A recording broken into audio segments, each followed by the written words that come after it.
안녕하세요. 브릿지 바이오 테라피틱스 이정규 대표입니다. 2024년 첫 설명회를 하도록 하겠습니다. 네, 면책 조항은 참고를 하시고요. 2024년도를 맞이하면서 작년을 돌아보았습니다. 당사는 23년 하반기 급격한 주가 하락을 경험했습니다. 임상 단계 3개 과제 및 임상 진입이 근시일 내에 가능한 2개 과제 등 파이프라인의 양을 볼 때 과도한 주가 하락이라는 판단이 들었습니다. 비소세포성 폐암 치료제 분야는 변화된 치료 패러다임에 더 적절한 BBT207로 개발을 스위치했습니다. 흑발성 폐섬유증 분야에서는 2020년 11월 약물 반환 이후 FDA와 주요 이슈들을 해결하고 현재 다국가 임상 이상을 진행 중인 BBT877의 잠재력과 더불어 지난해 프리-IND 미팅을 마무리하고 임상 이상 진입을 위한 준비를 하고 있는 BBT301 등의 가치를 적절히 반영이 되도록 노력하겠습니다. 이번 IL에서는 특별히 특발성 폐섬유증 분야의 변화된 경쟁 상황 그리고 결과적으로 더욱 높아진 당사의 경쟁력을 여러분들과 공유하고자 합니다. 그리고 주총 즈음에 정기적인 IR을 할 예정이니 정기적인 질문에 대해서는 그때 많은 질문해 주시기를 부탁을 드립니다. 먼저 특발성 폐섬유증 부분에 대해서 하나씩 말씀드리겠습니다. 당사는 현재 BBT877이 임상 이상 중에 있고 BBT301이 연내 임상 이상 진입을 목표로 준비를 하고 있습니다. 또한 BBT207이 파트너사의 임상 일상 진행 경과를 보고 개발 계획을 확정할 예정입니다. 특발성 폐섬유증 분야의 시장 규모 및 기회에 대해서 자세히 한번 말씀드려 보겠습니다. 특발성 폐섬유증은 전 세계적으로 환자 수 70만 명 정도의 희귀질환입니다. 현재 환자의 75% 정도가 아직 치료를 받고 있지 않은 상태로 미충족 의료 수요가 상당히 큽니다. 추정하는 2031년 시장 규모는 111억 불, 약 13조 정도가 되겠고 안전성이 향상되고 질병 진행을 멈춰주는 새로운 2세대 치료제의 출현이 될 경우 그 시장 규모는 더 커질 것으로 예상하고 있습니다. 이러한 상황에서 성장 시장으로 인식이 되기 시작하면서 아스트라제네카, GSK, 머크, 사노피 등 상위 10대 제약사 중 8개가 특발성 폐섬유증 분야에서 파이프라인 보강을 위해서 열심히 JP모건에서 여러 회사들을 만나는 것을 확인할 수 있었습니다. 2022년도 시장은 41억 불입니다. 약 5조입니다. 2031년도 추정되는 시장은 117억 불로 말씀드린 바와 같이 약효가 좋고 안전성이 뛰어난 2세대 약물이 나올 경우 추가적인 시장 성장이 예상되고 있습니다. 현재 1세대 치료제는 오페브가 주도를 하고 있습니다.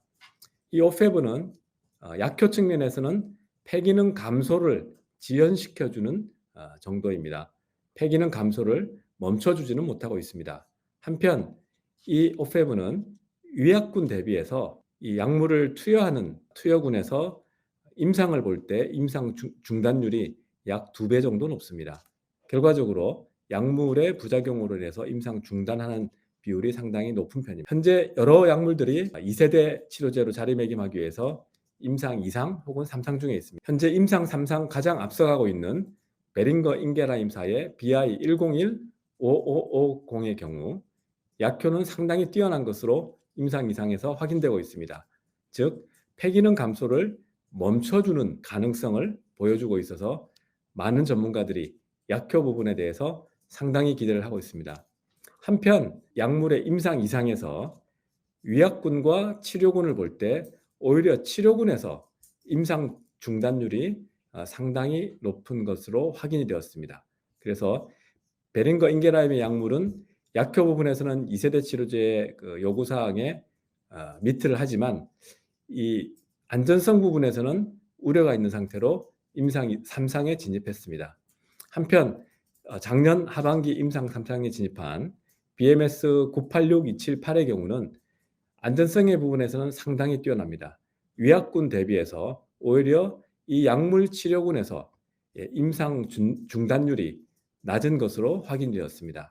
한편 약효 측면에서는 폐기능 감소를 지연시켜주는 정도가 오페브에 비해서 조금 나아지긴 했습니다만 폐기능의 감소를 멈춰주는 정도의 기대치에는 미치지 못하고 있습니다. 저희는 BBT877 그리고 BBT301이 폐기능의 감소를 멈춰줄 정도의 우수한 약효를 나타낼 것으로 예상을 하고 있고, 이 안전성 부분에서는 위약군과 유사한 정도의 임상 중단율을 달성할 것으로 생각을 하고 있습니다. 즉 약효 측면에서는 폐기능의 감소를 멈춰주는 정도의 우수한 약효, 그리고 안전성 측면에서는 위약군 대비 별 차이가 없는 혹은 개선된 안전성을 나타낼 것으로 예상하고 있고, 그 예상의 근거에 대해서는 다음 페이지에 자세히 말씀드리겠습니다.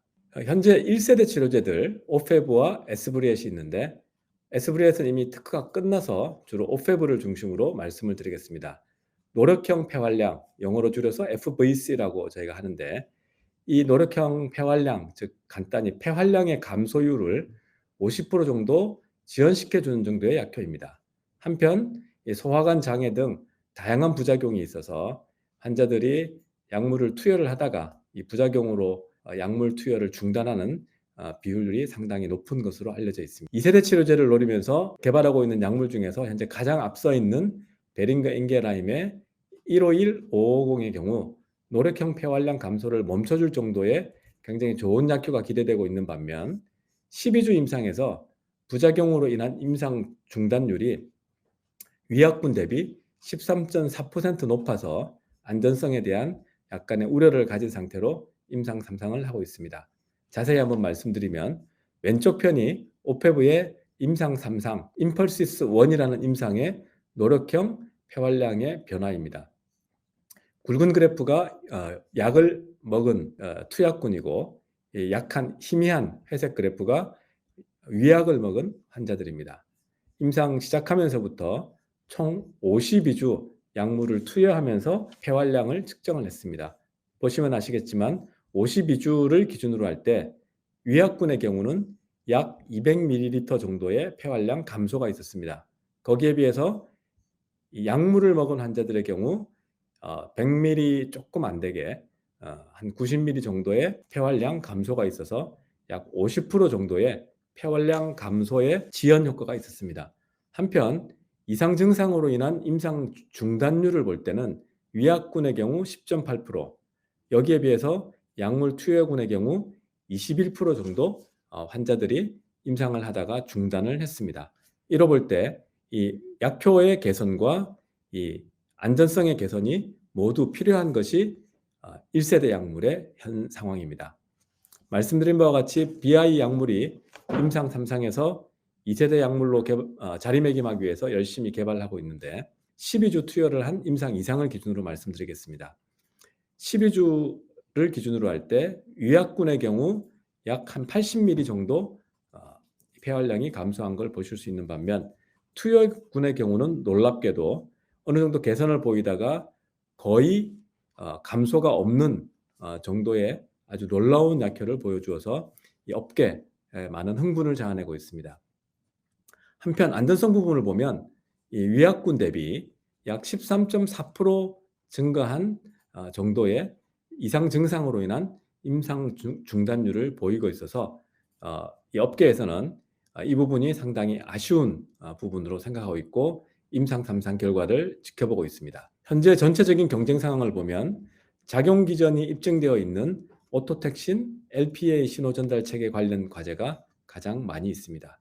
아래 도표에서 빨간색 박스로 표시되어 있는 부분들이 해당 작용 기전이 되겠습니다. BBT877은 글로벌 임상 2상 단계에 있는 몇 개 안 되는 과제 중에 하나입니다. 그리고 상위 제약사 10개 제약사 중에서 8개 제약사들이 IPF 분야의 파이프라인 보강을 위해서 라이센싱 인 기회를 추구하고 있는 것으로 확인이 되었습니다. 베링거 인게라임이 PD4B 저해제로 임상 3상에 있고, BMS의 986278이 당사와 같은 계열의 신호전달 체계에 있는 LPA1 기량제로 임상 3상 중에 있습니다. 암젠 것이 뒤를 따라가고 있고, 나스닥 상장사인 플라이언트사의 인테그린 저해제라는 작용 기준으로 현재 임상 2상 중에 있습니다. 그리고 브리츠바이오 약물이 임상 2상 중에 있고, 자랑스럽게도 같은 이제 한국의 대웅제약의 DWN 12088이 PRS 저해제라는 아주 독특한 작용 기전으로 임상 이상 중에 있습니다. 결국 몇 개 안 되는 이 파이프라인을 가지고 다수의 제약사들이 도입을 위해서 검토하고 있는 그런 형국이 되겠습니다. 그럼 자세히 저희 약물에 대해서 설명을 드리겠습니다. 우선 브릿지바이오는 이 IPF 분야에서 BBT-877 그리고 BBT-301 등 질환 진행을 멈출 정도의 우수한 약효의 가능성이 있고 안전성이 우수한 약물을 중심으로 파이프라인들을 구축한 상태입니다. 그래서 IPF 분야에서 가장 많은 질환 내 포트폴리오를 구축하는 선도 바이오텍이 되고자 합니다. 그래서 장기적으로는 특정 질환, 주로 희귀질환 분야에서 선도적인 기업 모델, 예를 들면 길리아드가 2000년대 초에 HIV 쪽에서, 그리고 벌텍스가 최근에 시스틱 파이브로스 쪽에서 아주 독보적인 그런 경쟁력을 가지고 있는 것과 같이 특정 질환, 희귀질환 분야에서 경쟁력을 가지는 그런 사업 모델을 추구하고자 IPF 분야에서 선도적인 기업이 되려고 하고 있습니다. 현재 세계 약물이 BBT-877, BBT-301 그리고 BBT-209가 파이프라인에 올라와 있고 이 모든 약물들은 우선 약효 측면에서는 현재 임상에서 보여주고 있는 가장 좋은 약효인 BI-101-550 즉 PDE4 저해제만큼의 약효는 달성해야 할 것으로 생각하고 있습니다. 그리고 동일한 작용 기전 내에서 경쟁도 고려를 해서 결국 동일한 기전 내에서는 베스트 인 클래스가 되어야 되는 그런 상황입니다. 우선 BBT-877은 오토택신 저해제로서 임상 이상에서 우수한 안전성을 현재까지 보여주고 있습니다. 이 데이터는 다음 오는 슬라이드에서 말씀드리겠습니다. 또한 이 섬유화와 관련된 섬유증의 발병과 관련되어 있는 LPA1 그리고 LPA2를 동시에 저해하기 때문에 LPA1만을 저해하는 BMS 약물 등보다는 약효가 우수할 것으로 예상을 하고 있습니다. 현재 글로벌 임상 이상이 아주 잘 진행되고 있습니다. BBT-301은 작용 기전은 조금 복잡합니다만 간단하게 말씀드리면 CAMP라는 세포 내에 있는 항섬유증 효과를 나타내는 그런 물질을 증가시키는 작용 기전을 가지고 있습니다. 이 작용 기전은 비록 이 분자 타겟은 다르지만 PDE4B 저해제와 동일한 작용 기준으로 보시면 됩니다. 경쟁 제품 대비 동일한 정도의 약물 효력을 확인했고 또한 이 약물은 이미 1990년대 후반부터 FDA 등 많은 나라의 허가를 받아서 팔리고 있는 안전성이 이미 입증된 약물입니다. 당사는 이 약물의 새로운 적응증 그리고 새로운 제형 등을 개발해서 현재 임상을 하려고 하고 있습니다. 작년 말 프리-IND 미팅 결과 임상 1상, 전임상, 장기 독성 등의 많은 부분이 면제가 되고 바로 임상 이상으로 진입할 수 있어서 시간 비용을 획기적으로 줄일 수 있다는 것을 확인했습니다. 오늘은 자세히 말씀드리지 않겠습니다만 임상 준비 단계에 있는 BBT-209의 경우는 동일한 작용 기전으로 특발성 폐섬유증으로 개발하고 있는 약물이 없는 아주 신규한 작용 기전입니다. 동물 모델에서 볼 때는 굉장히 강력한 항염 효과를 보였고 IPF 동물 모델에서는 오페브 대비 오히려 우수한 약효를 보였습니다. 현재 협력사에서 국내 임상 1상을 진행 중에 있고 당사는 국내 임상 1상의 결과를 참고해서 FDA와 미팅을 통해서 바로 임상 2상을 갈 수 있도록 여러 가지 방안들을 고민하고 있습니다. 잘 아시는 BBT-877에 대해서 조금 더 자세히 말씀드려 보겠습니다. BBT-877이라는 것은 이 오토택신, 저희가 줄여서 ATX로 표현을 하고 있습니다. 이 오토택신의 기능을 저해하는 단백질 효소 저해제입니다. 오토택신은 체내에서 LPC, 리소포스파티딜 생체 내 활성 지방질을 LPA, 리소포스파티딜 에시드로 바꾸어주는 효소입니다. 이 만들어진 LPA는 세포 내에 있는 다양한 수용체에 결합을 해서 각각 다른 작용을 하게 되는데 이 6개의 수용체 중에서 LPA1, 2, 이 두 가지는 섬유화의 발병에 굉장히 중요한 작용을 한다는 것이 잘 알려져 있고 LPA6의 경우는 최근에 섬유증 발병에 역할을 할 것 같다는 여러 가지 증거들이 나오고 있는 수용체입니다. 그래서 LPA1 선택적인 저해제, 즉 BMS 약물과 같은 경우는 섬유증을 유발하는 여러 수용체 중에 하나만 맞게 됩니다. 거기에 비해서 당사의 오토택신 저해제는 LPA 1, 2 그리고 3부터 6까지 모두 맞기 때문에 약효 측면에서는 아주 우수할 것으로 예상을 하고 있습니다. 우선 이 오토택신 저해제 내에서 저희가 베스트 인 클래스이면서 퍼스트 인 클래스라고 주장하는 이유를 말씀드리겠습니다. 참고로 GLPG1690은 벨기에 갈라파고스라는 바이오벤처가 임상 3상까지 갔다가 실패한 약물로 여러분 잘 아실 것입니다. 약효 측면, 즉 오토택신을 얼만큼 강력하게 저해를 하는가 하는 측면에서 보면 당사는 혈중에 있는 오토택신을 90% 정도 저해를 합니다. 여기에 비해서 이 경쟁 제품은 70% 저희가 상당히 우수하게 저해를 하고 있고, 문제가 되고 있는 질환 부위, 특발성 폐섬유증의 경우는 폐를 말씀드리겠습니다. 이 질환 부위에서 발현되는 오토택신을 얼만큼 강력하게 저해하는가를 비교를 해보면 갈라파고스 약물 대비해서 저희가 10배 이상 강력하게 이 질환 부위에서 오토택신을 저해한다는 것을 계산할 수 있었습니다. 즉 혈중에서나 질환 부위에서 당사 약물은 갈라파고스 약물 대비 월등히 강력하게 오토택신을 저해하는 것으로 확인이 되고 있습니다. 또한 안전성 측면에서 보면 이 갈라파고스 약물이 임상 3상에서 가장 문제가 되었던 것이 약물 상호작용이었습니다. 현재 표준약제로 먹고 있는 이 닌테다닙과 같이 먹었을 때에는 닌테다닙의 혈중 농도가 올라가면서 닌테다닙의 독성이 나오는 것입니다. 또한 갈라파고스 약물 혹은 우리 약물의 약물 고유의 성격을 보면 이 세포 독성이 차이가 있습니다. 갈라파고스 약물은 인비트로에서 10에서 50 마이크로몰 정도의 농도에서 이미 세포의 반 정도가 죽는 그런 독성을 보였던 반면 저희 약물은 100 마이크로몰보다 훨씬 높은 농도에서도 이 세포 독성이 없는 것으로 확인이 되었습니다. 그래서 안전성 부분도 상당히 뛰어난 것으로 예상을 하고 있고, 이미 임상 2상에서 현재까지 데이터를 볼 때 부작용으로 인한 임상 중단 사례가 하나도 없는 것으로 봐서는 안전성 부분은 어느 정도 입증이 되고 있다라고 확신 있게 말씀드릴 수 있겠습니다. 또한 아까도 이미 말씀드렸습니다만 오토택신을 저해하느냐 혹은 이 수용체 중에 하나를 선택적으로 저해하느냐, 그 두 가지를 볼 때는 LPA1과 2가 섬유증 유발에 중요한 역할을 한다는 것이 알려져 있기 때문에 LPA1만 저해하는 것보다는 LPA1, 2를 모두 저해하는 것이 약효 측면에서는 훨씬 좋은 것이 상식입니다. 그리고 BMS 986278의 임상 2상 결과를 볼 때도 베링거 인게람의 약물 대비해서 조금 아쉬운 결과였습니다. 즉 FVC 감소율이 위약군 대비 92% 정도 줄여주는 것이어서 약효 측면에서 개선의 여지가 많다는 것이 확인이 되었습니다.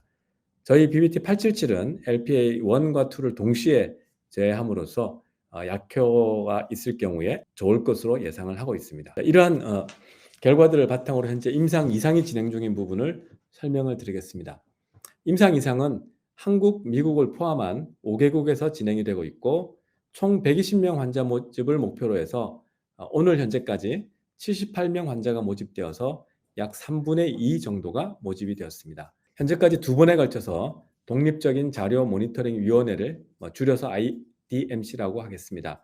IDMC에서 회사 관계자들은 어떤 환자가 위약을 먹었는지 혹은 BBT877을 먹었는지는 모르지만 이 위원회 멤버들은 그 모든 자료를 다 보고 있습니다. 그래서 그분들이 봤을 때 이 임상을 지속하는 것이 의미가 있는지 없는지를 확인하고, 의미가 있는 경우는 임상 지속을 권유하고 의미가 없다고 판단되는 경우는 임상을 중지할 것을 권유하게 되는데, 현재까지는 이 독립 IDMC가 임상 지속을 권유를 했습니다. 말씀드린 바와 같이 현재까지 이상 반응으로 인한 임상 중단 사례는 하나도 없어서 저희가 벤치마크로 생각하고 있는 베링거 엔게라임의 임상 3상 약물 대비해서는 상당히 안전성이 우수한 것으로 현재까지는 확인이 되고 있고 앞으로도 지속될 것으로 예상을 하고 있습니다. 임상 2상 설계는 총 120명의 환자를 1대1로 약물 투여군과 위약군으로 임의 배정을 하는 설계입니다. 약물 투여군 60명 중에 60명 그리고 위약 투여군 60명으로 분류가 되고 각각은 표준 약제를 복용하는 것을 허용하고 있습니다. 약물 투여 기간은 총 24주이고 4주 정도를 추후 사후 모니터링을 하는 임상 디자인입니다. 현재까지 모집된 환자들의 표준 약제 복용 여부를 보면 27명이 퍼페니돈을 먹고 32명이 닌테다닙을 먹습니다. 그리고 아무 표준 약제도 먹지 않는 환자가 19명 정도로 분포되어 있어 골고루 분포되어 있는 것을 보실 수 있습니다. 임상 이상 진행 현황은 2차 IDMC를 기준으로 할 때 당시 검토했던 58명의 환자 중에서 이상 반응으로 인한 임상 중단 사례가 하나도 없어서 이 안전성 부분에서는 상당히 우수한 것으로 확인이 되었고, 또한 약물과 관련된 중대 이상 반응도 한 건도 없었습니다.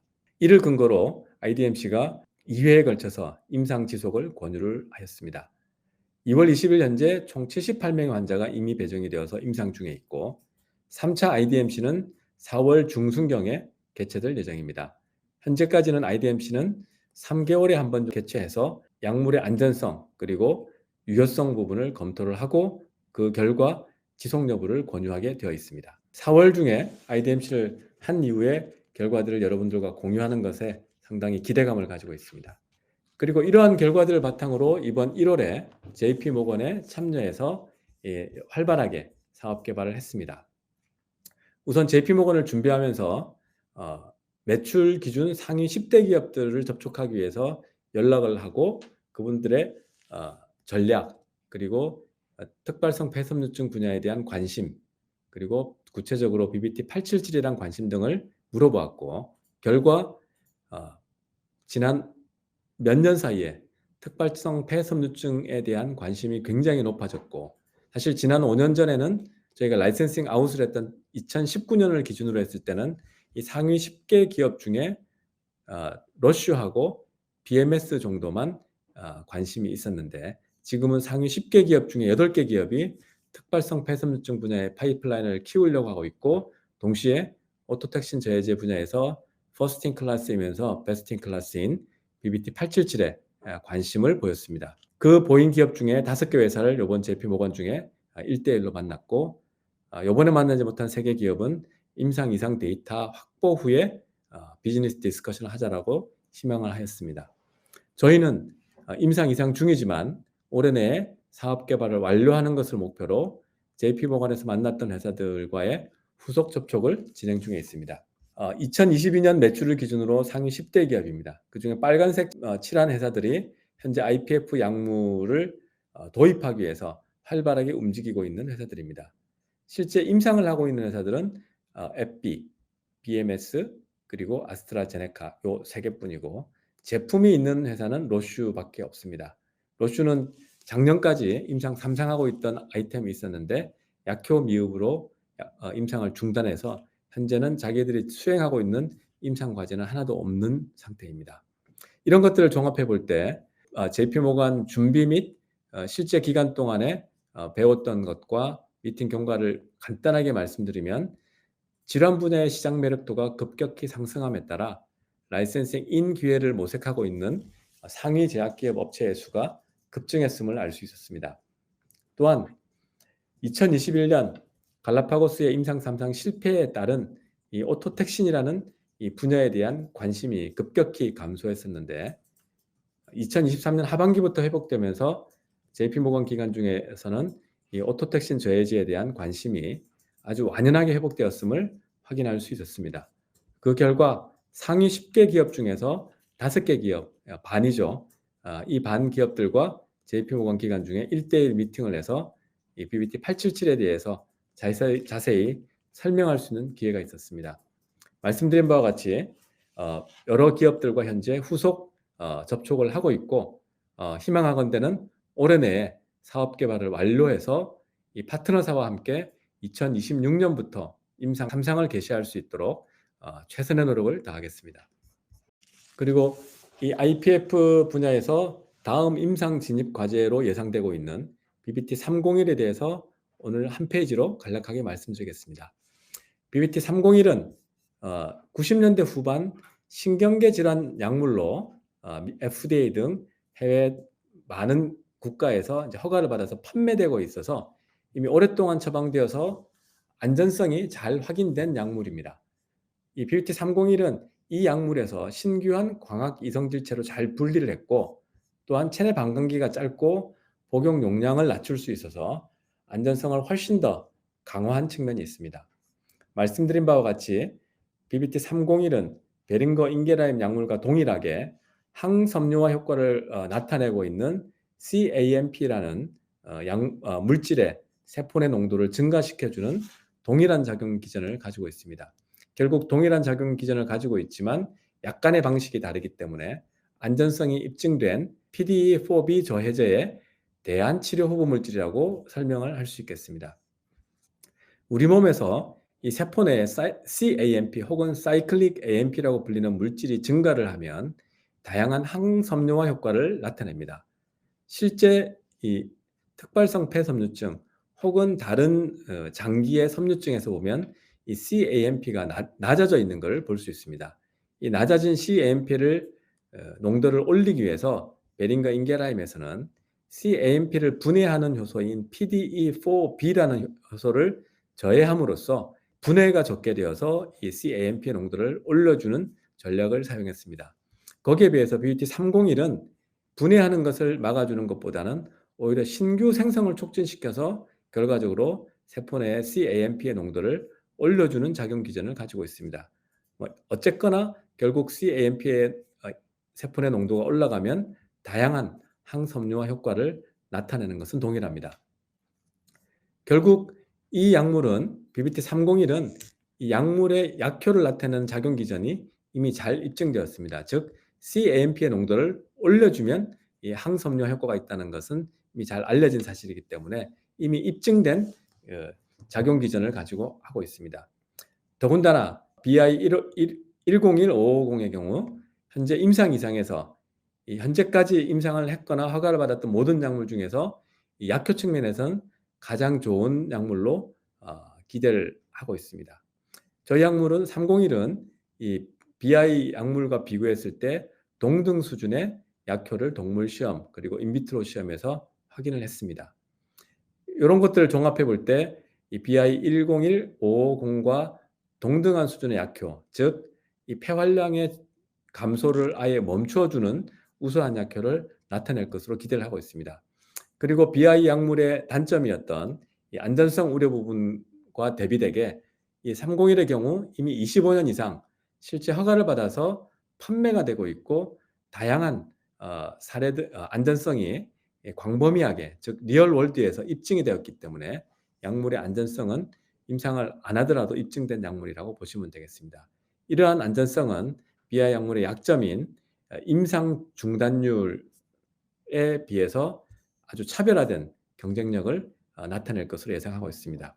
FDA와의 사전 미팅을 통해서 추가 독성 시험이나 임상 1상이 필요 없이 바로 임상 2상을 개시할 수 있다는 것을 확인했기 때문에 시간과 비용을 획기적으로 줄일 수 있는 그런 개발 일정을 가지고 확인했습니다. 이상과 같이 전체 IPF 시장에 대한 빅파마들의 관심 그리고 시장 성장 속도는 놀라운 것이었고 그 와중에 가장 앞서 있고 그리고 기대를 모으고 있는 베링거 인게라임의 PDE4B 저해제에 비해서 높은 안전성 그리고 동등한 약효를 나타낼 것으로 기대되는 BBT877과 301은 이 IPF 분야에서 빅파마들이 라이센스 인을 위해서 노려볼 만한 약물로 경쟁력이 상당히 올라가 있다는 것을 확인했습니다.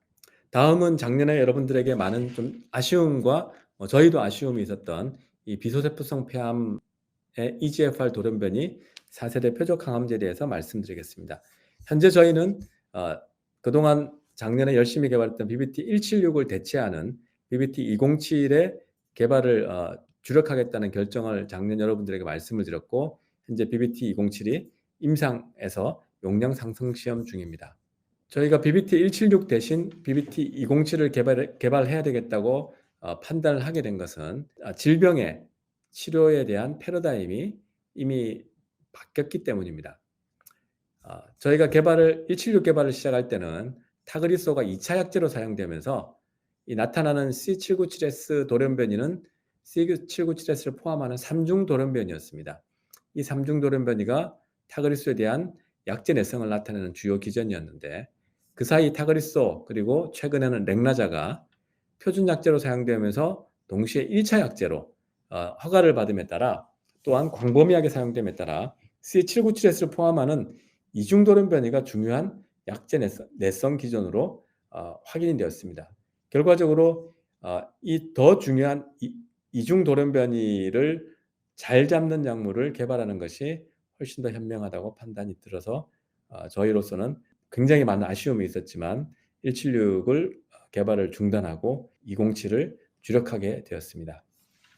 다시 설명드리면 기존 치료 패러다임은 암을 자연적으로 유발하는 돌연변이인 델19이나 혹은 L858R 이 두 가지가 원인으로 해서 비소세포성 폐암이 생기면 1세대 혹은 2세대 약물을 먹게 됩니다. 그리고 여기에서 또 추가적인 돌연변이인 T790M이 생기면 3세대 약물을 먹습니다. 즉 3세대 약물이 세컨 라인 2차 약제로 사용이 되고 그에 따라 생기는 C797S는 이 자연 바람 돌연변이 그리고 T790M, C797S 세 가지를 가지는 3중 돌연변이였습니다. 근데 이 타그리소와 렉나자의 선전으로 인해서 치료 패러다임이 완전히 바뀌어 버렸습니다. 델19과 L858R 즉 자연 바람 돌연변이가 나와서 암이 생길 경우에 바로 3세대 약물을 1차 약제로 쓰게 되면 이 자연 바람 돌연변이와 C797S 두 가지를 가지는 이중 돌연변이가 생기게 됩니다. 그래서 저희는 저희 약물 중에서 BBT207이 여러분들이 여기서 보시는 바와 같이 자연 바람 돌연변이인 델19, L858R 그리고 1세대 약물의 저항성 돌연변이인 D, T 혹은 LT 그리고 타그리소를 먹었을 2차 약제로 먹었을 때 생기는 3중 돌연변이와 타그리소를 1차 약제로 먹었을 때 생기는 2중 돌연변이의 모든 종류의 돌연변이에 상당히 우수한 약효를 보인다는 것을 여러분들 확인하실 수 있습니다. 말씀드린 바와 같이 변화된 치료 패러다임에서 더 중요한 타그리소를 1차 약제로 먹었을 때 생기는 이중 돌연변이에 207이 아주 좋은 효과를 보이기 때문에 현재 저희는 207을 대신해서 개발하고 있습니다. 진행 현황은 첫 번째 용량은 작년도에 이미 끝났고 현재 두 번째 용량 테스트가 진행 중에 있습니다. 이 분야도 신조로운 임상 개발과 그리고 관심을 가지고 있는 몇 개 기업들과의 꾸준한 협의를 통해서 빠른 사업 개발 결과를 만들어내도록 최선을 다하겠습니다.